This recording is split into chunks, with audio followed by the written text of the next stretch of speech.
The town of Epecuen, in the Argentinian farmlands southwest of Buenos Aires, was once a bustling lakeside resort with a population of over 5,000.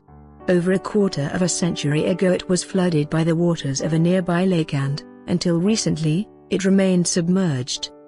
Now it's finally come back up for air. Established in 1920 along the shore of Lake Epecuen, the popular tourist destination played host to at least 20,000 visitors every season.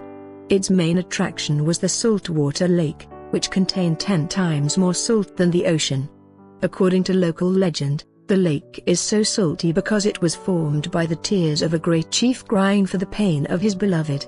The waters of the lake were believed to cure depression, rheumatism, skin diseases, anemia, and even diabetes.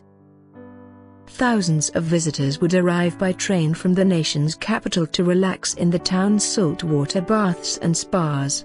Tourists, mainly from Buenos Aires' large Jewish community, enjoyed the floating water because it reminded them of the Dead Sea in Israel.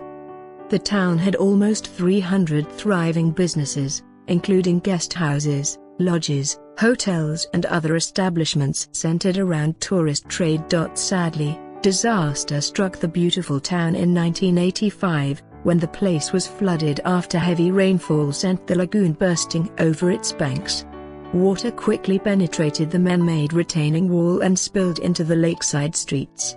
People fled with whatever little they could, and the slow-growing flood finally submerged the small community under nearly 10 meters of corrosive salt water. Former resident Norma Berg, who lived in Epecuen until the flood, recalls the experience to this day. "I had a bunch of cats and dogs, and they ran away a couple of days before the flood and I never saw them again," she said. "I think my pets could feel that the water was coming."